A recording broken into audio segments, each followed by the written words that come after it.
Say, whoa now, y'all Shamans and them foul shot and reporting on the Bamboos Again News Network live from the set. And this will just be about we finished and we done. Not because of what's going on politically, newsworthy wise, even all the techno medical stuff jumping off and all that. We finished and we done because I can smell it right because of the people. The people aren't operating with any high, in general, any higher level of cognitive functioning. In my humble opinion, they're ready to be grafted into whatever agenda the system pulls out. And it's very, I understand it's in the word and all that, but it's just very disheartening just to see people lose their humanity, their empathy. You know what I'm saying? How they've been able to incrementally change people's belief systems and I know it's written up in the word and all that, but to see it play out in real time, it's very sobering to say the least. You know what I mean? That's why I'm sitting down here by the water to kind of exfoliate myself from the world and the ways thereof. But like I said, I can smell it, like something on the horizon. Here on the eastern shore of Maryland, the side that borders Delaware, I'm noticing an influx of structural fires out of nowhere. You know what I'm saying? Not wildfires, which wildfires wouldn't, exist here due to us being, groundwater and, the moistness of the air and whatnot. But buildings are catching on fire left and right. Weird stuff. You know what I'm saying? We're in a weird time. I did catch the latest upload from Truth Unedited, um, in reference to just preparing, which I've been doing so. But the greatest preparation you can have is spiritually, because you never know what's gonna happen. You might lose everything. But my attachment isn't to this world, and I think that's why, let's say, over the past decade, it was leading me out of the world, the isolation, the rejection, the doors of opportunity being closed. So now, I really don't care nothing about it. So I won't be grafted in or as easily done so to whatever they coming out with, you know, with these upheavals in the weather and like I work for, an entity that deals with substance abuse and mental health, right? So one of my key components is problem solving. So I want somebody to come to me with a problem, almost like like you play the game for a while, right? And then you retire from the game, but you got love for the game. So then you still watch the games, right? But then you decide to be a coach, right? And I'm noticing when I call these various plays for people, they don't want to execute the play. And it's not just in that realm, but even nobody wants to problem solve. Nobody wants, not of course nobody, but the vast majority of people I encounter in different segments of society, nobody wants to do their due diligence to better their situation unless you just hand it to them. The entitlement, you know what I'm saying? The lack of abdicating people to rule over you and then getting mad when they don't rule over you in the way you deem fit. Why don't you just rule over yourself? But that's too much responsibility. And if something go wrong, I want somebody else to blame or complain about. That's probably the main component as to why I finally got, the ball rolling in consistent, sobriety. Because I just put all the responsibility on me. I stopped blame shifting. You know what I mean? It's crazy out here, man. Oh, speaking of that, right? Some small town news, right? So I reside in Cambridge, Maryland, right? And the high school basketball team won the 1A state championship, right? It hasn't been done since '96. That was the year before I entered high school in this town's arch rival, Eastern, right? So folk would buy all kind of Bel Air bottles and whoop de whoop de whoop to celebrate, you know, the boys win the high school championship. Cool, fine, and dandy. But here what tripped me out, right, in my intellectual mind. We're celebrating by drinking and, the people who won a championship back in '96, they coming out the woodworks to whoop de whoop de whoop, right?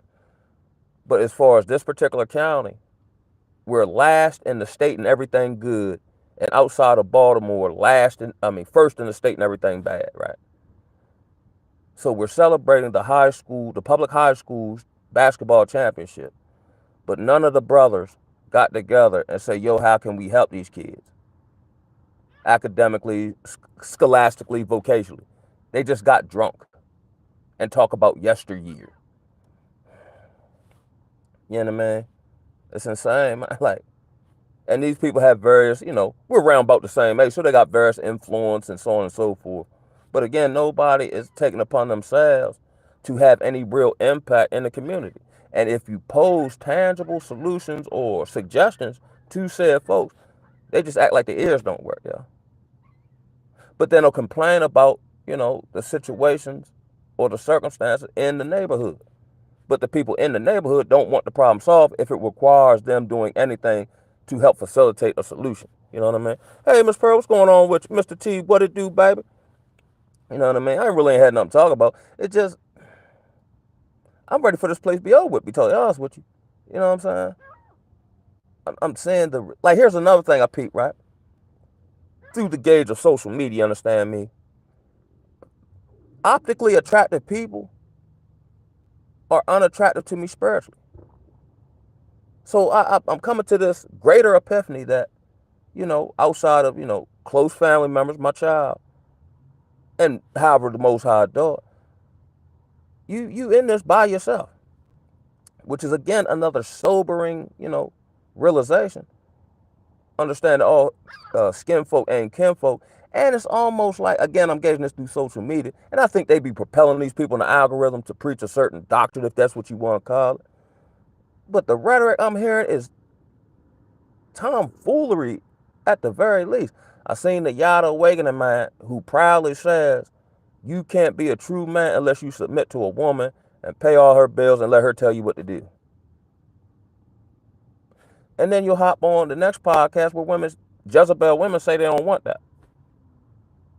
He's creating this online church of sympatry. And okay, if that's what you want to do, that's what you want to do. But then I'm noting the attack of the weaker against the strong, saying if you don't do that, then you're not a man. When what you just described isn't any component of masculinity and manhood. You know what I mean? I've seen these brothers advocate for essentially paying for sex, and then they'll preach, yeah, you got to pay for it, you ain't got the money, whoop, the whoop, right? And then, like the Young Thug man and the Mon Shumpert man, then the same women they pay for sex tell all their business and talk to them like they ain't nothing. They've literally turned our women into proud harlots, yo. I never thought I'd see the day, growing up reading certain books and literature about the struggle, slavery, desegregation, all that, where I would almost lose empathy for my own kind. They're too far gone at this point. They're too ingratiated into the spiritual system of Babylon. What's going on, brother Anthony? What's happening with you? Peace and blessing to you, man. Hey, Brandon Lucas, what it do, baby? Okay, that's what's up. That's what's up, man. I appreciate that, man. I really ain't had, like, be honest with you, I really ain't had nothing, because sometimes what's in my spirit, it's hard to articulate. Not in fear or anxiety, be anxious for nothing, right? But the weight of what I feel through the people I encounter. You know what I'm saying? It's mad whack out here. Of course, I won't say that, but it's almost dangerous to do natural stuff in your personal life. Be a quote unquote chosen one and interpersonally help someone. They'll be your greatest detriment or hinderer. You know what I'm saying? Let you have genuine love. Let's say for your community. Your community won't help you in the community. Just like with, Malcolm X and Martin Luther King and all that. And then as soon as something happens, you go to jail or something, the people forget all about you. There's no reward. I know we're supposed to do it in wisdom, but there's no reward for just being an empathetic human being. Somehow, a component of your humanity puts you at a disadvantage in the vampiric social climate. You know what I mean? I look at darn near everybody as a potential liability at this point. Not out of unresolved trauma or unforgiveness, but out of wisdom that my spiritual eyes have been opened. You know what I'm saying? Like I would like, just because of your human component, if you still one, you would desire, friendship, companionship, social group and so on and so forth. Hey, what's up, Sister Lisa? What happened with it? But I don't see it. And again, and I haven't really seen it nowhere. Like I've lived in big cities, I've lived in small towns, various different states. You know what I'm saying? But again, it's a blessing. There's a burden that come with the blessing of isolation, because at least you ain't getting wrapped up in what these people getting wrapped up in. You know what I'm talking about? I did hear that Trump kind of dry alluded to, another recession, depression, whatever you want to call that. You know what I mean? I'm in Maryland where we're experiencing rampant budget cuts. So much so it's not even alarming to people, other than like high bills or something like that. But I know in Harford County, um, which is a ways away from mine, it's still Maryland, they don't have it in the budget for summer school. You know what I'm saying? I do outreach, right? But we don't have any extra funds to do practical outreach with. We just hand them a bunch of papers. You know what I mean? I believe the 25th of this month. Hey, what's up, Jaja? What's happening with it? And it's just a news update, right? And I'm pretty sure if it's going on here, it's coming to a place near you, wherever you may be at. These various austerity measures, you know what I'm saying? Um, they're cutting, summer school. Now I see why they kind of somewhat axing the Board of Education, because we've actually got everybody stupid like we want them to anyway. So there's no need to pay you to help stupefy people. They on autopilot now. You know what I mean? Like this is this. We're actually in real time witnessing the fall, almost like you're your own individual Jeremiah in this New Testament or Revelation kind of time, where you're witnessing in real time the fall of Babylon. And I'm not saying it's falling because of the finances or whatever, politics and all that. I'm seeing the fall of people who once had a certain level of, not even spirituality, but a certain level of morals or a certain code of conduct, who have completely regressed and now have none. Case in point, I got one for y'all, right? So my confidential source called me Friday morning, because my old job that I leave for principal purpose, and now it's been revealed to me that that was the right call, because I'm still intact, and I got financially upheld, right, in choosing the ways of the Most High versus a title and finance or the world, right? So they recently had, someone unalive in the building. And what else happened? Oh, then they had another almost unalive, right? So my confidential source called me to tell me that the Jewish satanic owner, man, their other co-workers are keeping emails and texts in which he's trying to get them to change the medical records to absolve him of any liability. The worst are just getting worse.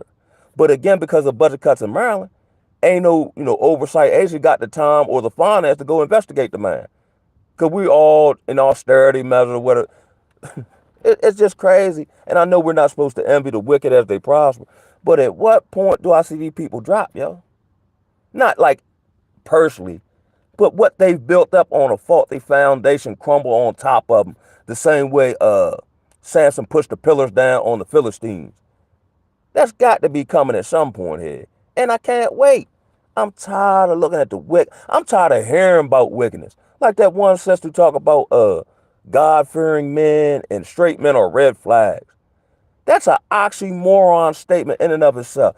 That's how deplorable the character or the mentality of the Babylonian person has gone. Where you got one man on one side talking about you not a real man unless you submit to a woman. Which that's a contradictory statement in and of itself, right? That's like saying I live in a wet desert or a rainforest that don't rain. You know what I'm saying? But it sounds so good and everybody's so stupid when they say it. It actually sounds believable. Or being so reprobate that we're now believing lies. You know what I mean? Or a woman saying a straight man. So what are you going to get with a gay man? Like, but then you'll talk about all your negative experience with men who were absent or the opposite. See how hard it is to explain? Were actually the opposite of what you're saying a red flag is. So you say a straight man or a God-fearing man is a red flag, but all your trauma was caused by men who weren't that.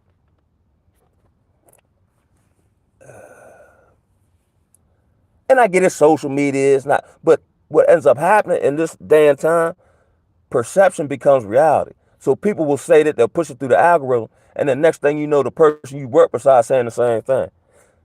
not even understand or even think about why am I saying this. It just sounds good, and I want to be like everybody else. I want to be accepted. I don't see it, folks. I don't see it. And here's what's happening in my personal life. Why I feel like I'm kind of boxed into a degree, so I can't necessarily, in the most high time, but I can't necessarily make the next evolutionary jump because he's holding me in this place for a certain reason, and he ain't got to tell me why. It'll just get revealed like everything else through the fruition of time. Lisa says some people just want any kind. Exactly, and they're willing to do and say whatever to get it. And I'm noticing people that do that. I'm even noticing metaphysically their facial features and their body is changing. I know someone personally who, from what I heard, was once very professional and, devout within their field of expertise and craft. And for financial purpose and social acceptance, they don't even look the same no more. And then when I kind of alluded to that when I talked to him, I haven't heard from him again. Oh, but back to what I was saying about the satanic Jewish man, right? So, as I talked about on here, they had sent me a cease and desist order to get me to stop telling the truth, right? Under a pump fake tactic of legal ramification, right? Or an attempt to find out what do I know so they can figure out where I'm getting it from and stop it or whatever the case may be. So I emailed the law firm that represented the Jewish man as far as the cease and desist, and titled as a professional courtesy, and basically detailed to them inside information that there's no way for me to know, and basically saying I'm not concerned with any ramifications, but just let him know that the people are saving text message in which he's asking them to commit fraud and doctor the books and all this there. You know what I'm saying? Because ultimately, I just want him to stop, you. Just like with my child mother. I don't really have no hatred towards her. She got on my nerves or whatever. I just want you to stop. You stop, I stop. You know what I'm saying? But they can't stop, won't stop. Because whatever's in them now won't allow them to do that. I've never been around, or that I know of, or been enlightened to um, literal, subtle demon possession. It's like, wow, this is no different than Sodom and Gomorrah. So I'm waiting on, when I get the word from the Most High, it's time to get on up out of here. But people you may know, because they'll end up being like Lot's wife, even though this place they're so attached to it, they'll turn back to look at it. And that's what I'm mentally prepping myself for. I heard a brother say on here a while back, and it really resonated with me. He said he lived his life like it's him, the Most High, and he got kids, but he knows his kid. I mean, you never know. Your kid might turn on you. You know what I'm saying? Just like with David, his son rose up against him. You never know where it'll come from. And that's what makes it kind of vexing to know that people you may love for, when this system really flips squad over, they may turn on you. Not because you've done anything, but because spiritually you hold a light. And that's what all this is about. Dimming your light. That's why, let's say if you quote unquote chosen, you know what I mean, you'll go through the rejection or, as they say, the proverbial humiliation ritual, or, you know what I'm saying, people will perceive your goodness and use it against you, or keep calling you with issues and you'll solve it for them. But they never stop doing the same issues, you know what I'm saying? This is all spiritual at this point. Even with all this stuff, with the weather and finances and, you know, the bamboozlers on social media, it's all an attempt to dim your light. That's why I ain't been looking at a whole lot of content recently. One, I ain't got the time because my work schedule. And I just ain't really been in the mood to really, you know what I'm saying? Here and there with a few folk. But most of the stuff I've been listening to now is more just personal and spiritual. I really don't want to, I stay abreast of it, but, you know, the 24-hour news cycle. And then you can't really tell what's true and what's not. They say Trump was supposed to eliminate income tax on people making less than 150,000, but you never really know how true that is, or if a publication just said he said it. And I've noticed that in my personal life with the proverbial narcissist, they'll just say somebody said something, but we all can't never get in the room to see if they actually said it. You just saying they said it. But then when I say prove it, you'll just say somebody else said something else. Ain't nobody got time. Yeah, it's like Josh, it's all recycled. Ain't nothing new under the sun. But when you recycle stuff, it loses its, like, say, you in the streets or whatever, and you keep recooking your drugs, it loses the potency. You know what I'm saying? So now they're just selling you anything, and because you're so addicted to it, in a societal sense, you just keep buying it just out of repetition or habit. Hey, what's happening? What's happening? Authentically, how you pronounce as Raya? Forgive me if I'm butchering your name. Appreciate you being here.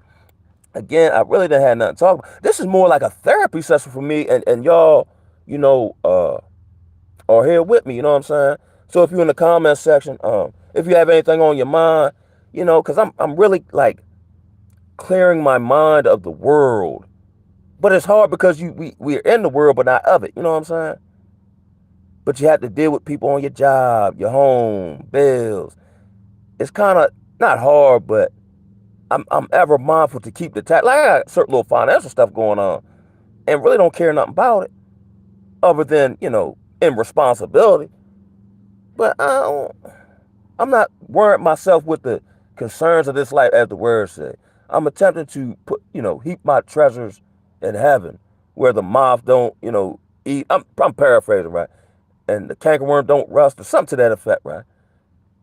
My treasures aren't hid. And even in the depths of my soul, I long for a place beyond this, where stuff makes sense, where there's not this systematic thing to destroy your family, or where people of your tribe work together. That's why I envy the Hispanic folk I see. You know what I'm saying? Where we don't feel good about holding someone that look like us back or down. You know what I'm saying? Or using them or spoon feeding to keep money because we got control issues.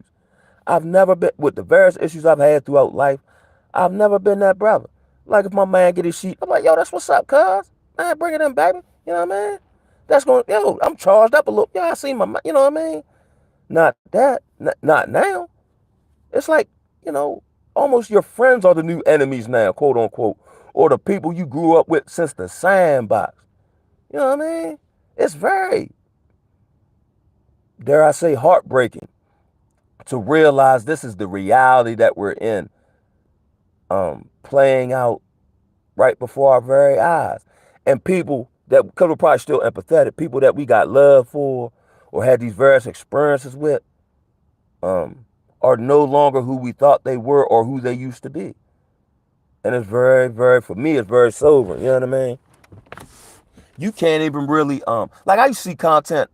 I don't know why I be getting certain like content on my YouTube feed, right? But maybe because I was trending on the monetization part or get into that way, right? So I was getting content saying, or from various content creators, this is how you get to such and such amount of subscribers fast. This is how you monetize in YouTube. This is how you build your platform, right? No, no lie. And when I would look at the actual views, they would have less views than I get. That's like me hopping on here and saying this is how you build a mini home, but I never illustrate how to build one. Or like I said, like I'll use like I portray myself as a dating guru, but you never see me with the opposite sex or any results of what I say. You know what I'm saying? I'm the financial guru, but then somebody upload a video of me at the soup kitchen, not volunteering. You know what I'm saying? Like, nothing makes any sense anymore. And it be hurting my intellectual brain because I be trying to make sense of stuff. But now I'm in this space, I don't try to make sense of it. I try to understand it. Because it's impossible to to make sense of stuff that don't make no sense. I just understand spiritually where we're at with it. Many are the afflictions of the righteous. And that's just what it is. The word tells us this. And it ain't even really about, you know, feeling good. It's about knowing what to do based on the word so we can deal with it better than anybody else who's not truly in the word or have Yeshua in their heart. You know what I'm saying? This reminds me of the story I read in Maccabees, where there became this civil war between those who had assimilated versus those who were still keeping the Torah. You know what I'm saying? So like your old Negro Democratic politician who've been there 60 years and will tell us to boycott, these various retailers for some symbolic victory that ain't no victory in my book. But our circumstance and our plight never changes. And it's not meant to change because if they had any spirit to do that, they wouldn't be where they at in this system. They're just gatekeeping to keep the regular brother, let's say, in LA who don't fall into gang culture but has influence to keep him down. You see what I'm saying? Just like Yeshua wasn't born in a palace or anything along. He was born in essentially the middle of nowhere. But you notice, even though he was born in the middle of nowhere, the great kings heard about it or knew about it spiritually and had to see it for themselves. Like even not just in our culture, but anywhere I've looked at through history, like one of the people who arose from amongst the people to lead a revolution or to have any kind of societal changing impact, he's not very heralded. He probably come from humble beginnings. He probably got a terrible backstory of trauma. You know what I'm saying? Almost a Robin Hood kind of principle, where you rob from the rich and give to the poor. You know what I'm saying? I'm just totally unconcerned, other than emotion, how it make me feel, just dealing with. That's why I'm by the water. I hate Babylon. I hate everything about it. That's why it's hard for me to find my niche in it. You know what I'm saying? Which now is in the same area of my issues. You know what I'm saying? Substance abuse, mental health, something I've, struggled with all throughout life. Been delivered, and now I'm able to help those, who have similar issues, right? But the issue I'm running into is I don't feel they want to help themselves. You know what I mean? Like, I provided tangible that would, okay, this your issue. You don't have it. Okay, tomorrow we're going to do this, whoop the whoop, but on this side, I'm going to need you to do this. And then I'll send them a couple days. I'm like, yo, did you do it? And then they'll tell me about some old other stuff. I'm like, yo, you were just complaining about, let's say, not having food stamps. I give you the form, I tell you where to go, but you still ain't got no food. So what were you doing? It's so bad here in my small town. Seg with me, please. Like I said, there ain't no real brothers in the hood. The hood just destroyed at this point. It is what it is, right? But I had an individual tell me that there were people who they never. Now it's a small town, so typically if nobody's seen your face before, like you're gonna stick out like a sore thumb. So he said there were two individuals on the street called Pond Street, which was legendary like during the 60s and 70s because it was part of the Chitlin circuit. Like if you go on this, there are pictures of like James Brown and Ella Fitzgerald. That was back during the time where, we had black-owned businesses. There were grocery stores and laundromats and so on and so forth, right? It's actually as far as black history, like a very legendary, strip, right? Which is now just all decrepit or whatever, right? And said there were two people who nobody had never seen, and they were recruiting to join a gang. And none of the local jokers that was out there who hustle, sell drugs or whatever, ran these people off the block. So now we let some out of town, wherever they come from, post up on the drug strip and promote gangism to our youth. On the eve of them, the Negro boys winning the Maryland 1A state basketball championship. Simultaneously, you got people you don't know where they came from promoting gang culture, and none of the so-say Negroes who out there or whatever ran them off the block, sacrificing our own youth. And then we wonder why the youth want to beat us up, because they don't respect us. Ain't nobody putting them on no game when they run into them. And when did we start sacrificing in modern time, when did we start sacrificing our children to Moloch, yo? And feel good about it? That's why it's almost like this place has to be destroyed because black people cease to exist. It's almost dangerous to mate with your counterpart because she's been indoctrinated and programmed, especially if you're a decent brother, to destroy your lineage you have with her for food stamps and free housing. Like I said, I know Muslim cats from out the city who live in this rural area, and they're practicing Muslims, sign of the times, and they're marrying white women and Latino women. How much, and it don't affect me none. It's just how much more must we endure? How much more of this must I see? I don't see a whole lot of goodness or brothers fighting a good fight or stand up for what's right. You know what I mean? Everybody just going along to get along. But then by the same token, on the flip side of the coin, if you do it, it's such a detriment that you may do that and then put you, yours, your family in a negative situation. So what do you do other than wait on the Most High? Which that's the space that I'm in.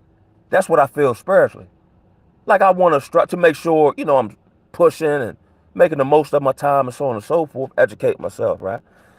But my breakthroughs have never come by my own hand. He just allowed me to do some stuff he knew wouldn't work to build character. So that when he do place me in a situation, I got the mentality and the character to hold it in humility. You understand me? Because left up to me, I'd have been out the country. But I don't think it's ordained for me at this time to escape.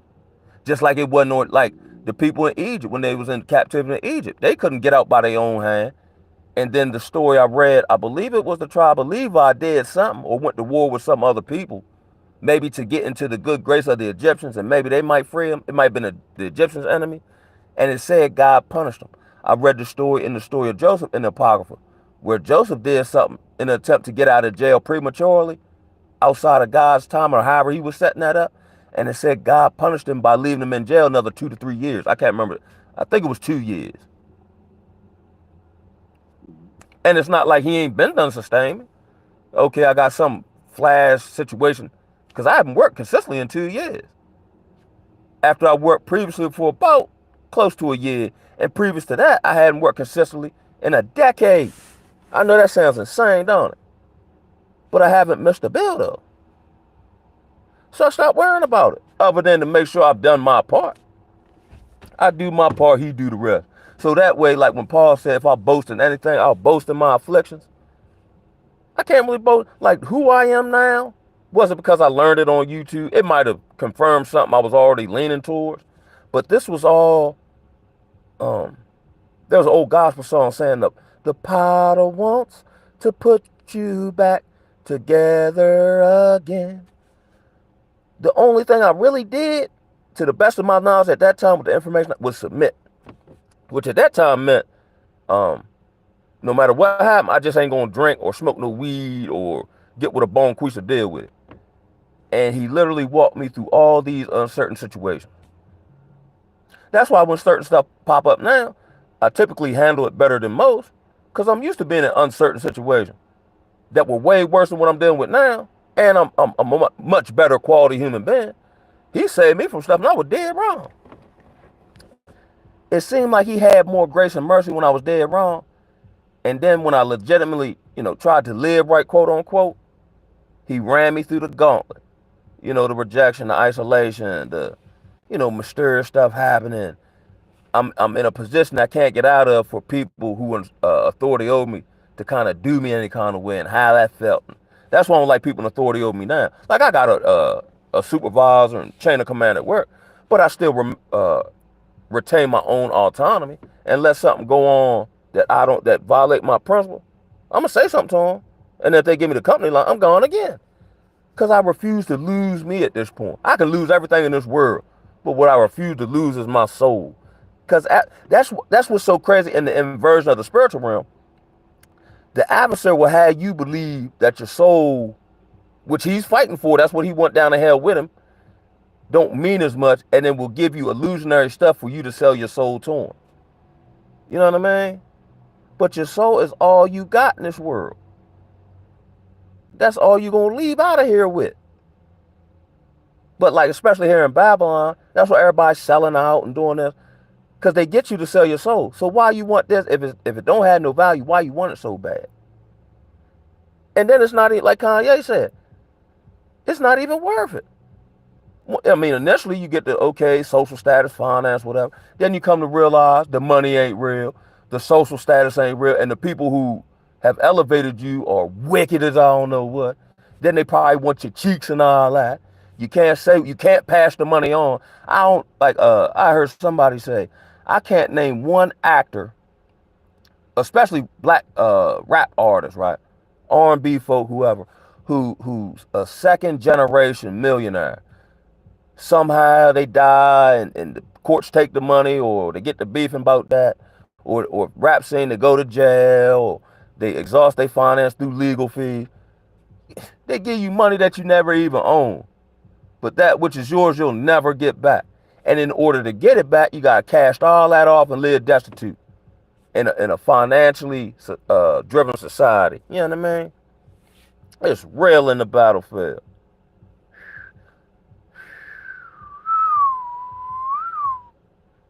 Woo-wee. Mm. That's why now I see how the rejection was actually for my protection. Even people that I previously known, um, they're completely worlded out by this point.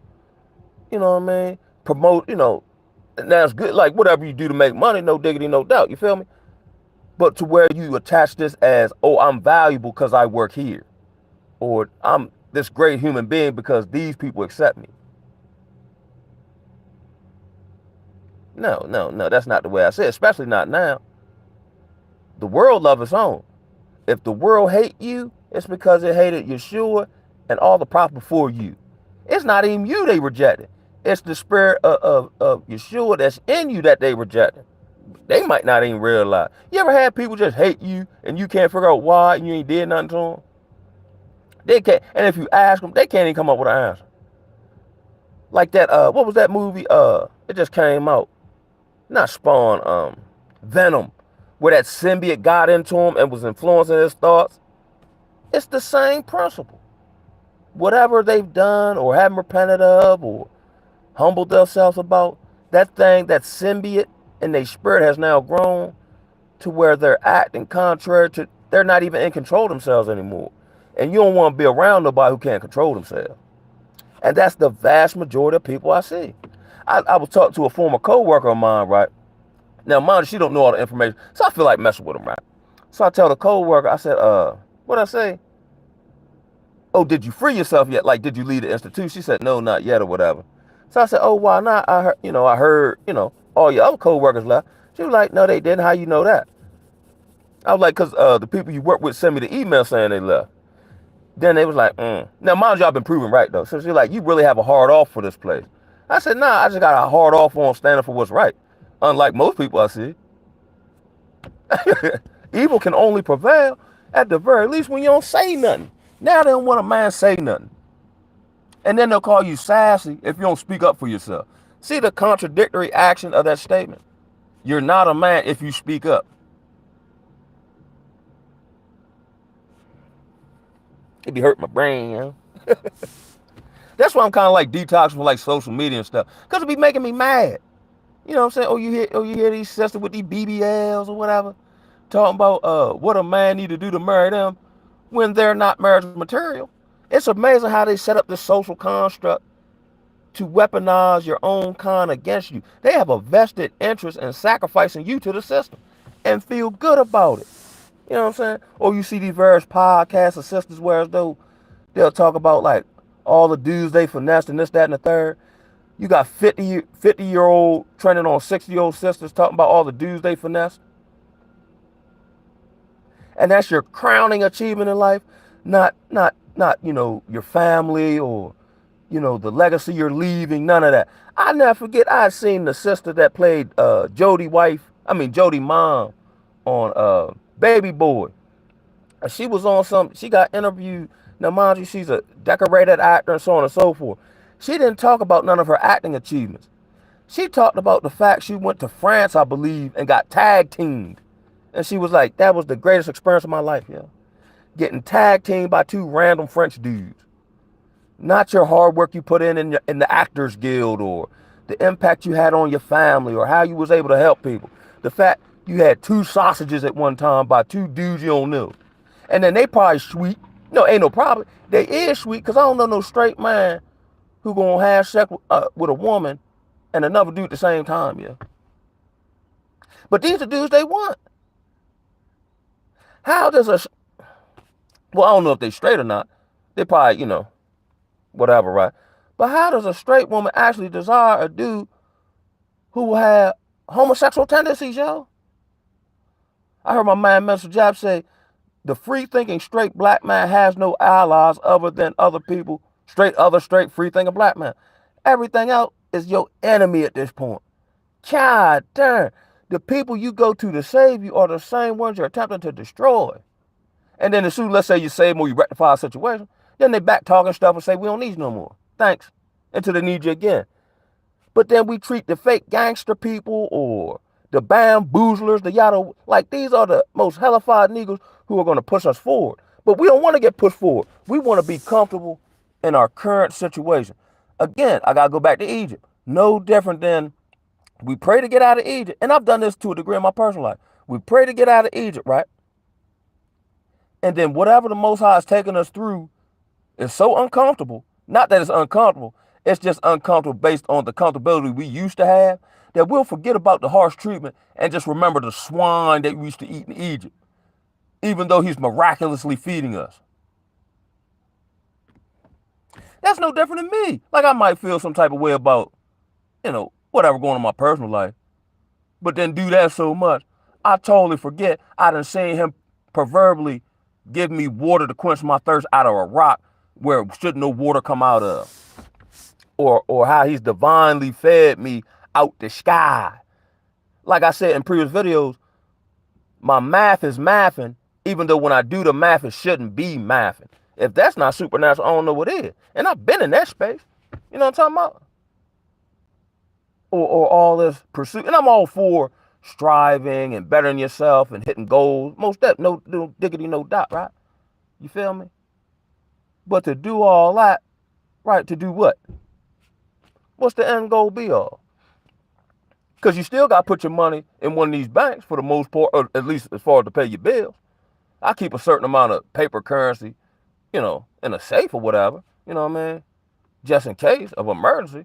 But the only amount of money I leave in the bank is to pay bills with or to make it look good in the system if I'm trying to do something within the system and speak the system language through the currency language. But not. I just want to be free, yo. That's what my heart and my soul long for. Freedom. You know what I'm saying? Free to be around like-minded, like-spirited people. The freedom not to have this society spiritually impose itself on those that I care about around me and I can't save them. I'm going to go to another principle, the Kunta Kinte principle, where he runs off the plantation to go get, what was her name, Kizzy? But he's just so fixated on getting his woman, he's not thinking about what treatment she might be subject to. So when he go get her, she first thing, what is you doing here? We about to bounce. She shoot his dream down. Man, there ain't nowhere to run, Kunta. You know what I'm saying? I'm master such and such big ones. She had now taken on a new identity. At best, I can make you feel good sexually, but then after that, you got to go, because that's my new identity. That had to crush cuz. On top of his situation, his treatment, and they broke him down till he had no choice but to go along, get along. Or they'd have whooped him to death. But he always dreamt of freedom. You know what I'm saying? Always. He always remembered our proverbial Jerusalem. He longed for it in his soul. You know what I'm saying? It was the only thing that kept him going after this plantation construct had destroyed the love of his life and turned her into something he didn't even recognize. They took his foot. At one point, they ready to take his meat off his body. You know what I'm saying? How much more? I'm just asking a question rhetorically. You know what I mean? I get it. But how much more must we endure? How much more must my eyeballs gaze at the fall of human beings that I know I can't help because they're too reprobated? How much longer must I see people I've known for years and had great experiences with turn into something I don't even recognize and deal with it soberly and vigilantly because the adversary roams around like a roaring lion seeking whom he may destroy? How much longer? It can't be that much longer, yo. It can't. It can't go on like this. You got people committing crimes, and normally you commit a crime, you get found out, you kind of try to hide it. They just do the crimes even more. These people don't believe their day of reckoning is coming. I can't see it spiritually. I can smell it. Like I got like the Wolverine sense. Like I can smell when stuff about to happen. I can smell it in the air like the Phil Collins song.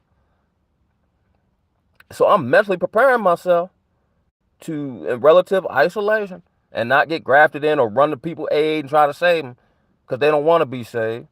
You know what I'm saying? I heard somebody say, if Yeshua can't, no, I ain't gonna say that because it might be, I ain't gonna say that, but it's amazing. It's almost like I gotta keep constantly checking myself to make sure that my heart and my love isn't growing cold, because to some degree you kind of got to be cold to navigate this barren wasteland societally and spiritually. There's definitely a famine of the word. Then you got a situation taking place where people who know the word are being proven to be false prophets. You know what I'm saying?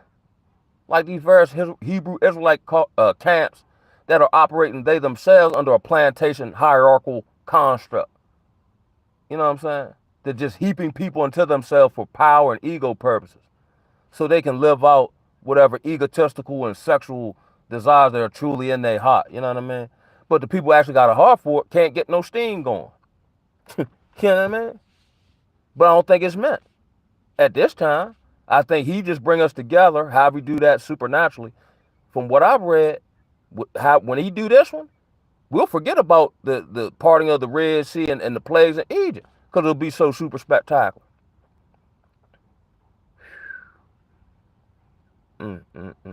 Couple your six out here, y'all. You know what I'm saying? I want to come through. It's the reality of the situation, no diggity, no doubt. I'm glad I kind of got that off to y'all, right? But it's all right though. Our redemption draweth nigh. You know what I'm saying? That's why you've been isolated and ostracized from your family, and you've had these kind of weird kind of situations happen that don't make no sense, all to set you up for a time such as this, so that you can be redeemed. You see what I'm saying? So that you are, there's a safe buffer in place, so when judgment happens, you don't get hit with a stray. That's how much God loves us. You know what I'm saying? Sometimes I feel like I ain't worthy. You know what I mean? I know a plethora of people in my mind who had way more to offer the world, or were more skilled, or something to that effect, and they're no longer with us. I probably I've survived death more times than I can remember. You know what I'm saying? And like I was reading this and think about this too as well. When they talk about, okay, I'll give you this one, right? Shadrach, Meshach, and Abednego. He didn't necessarily save them from the fiery furnace. He was just in the furnace with them so they didn't get burnt up. So I'm gonna leave on this note. The God that I serve is able to deliver me from this. But if he don't, I'm still not bowing down to these idols. And on that note, man, one love, y'all. I'ma holler at y'all. Ooh, ah!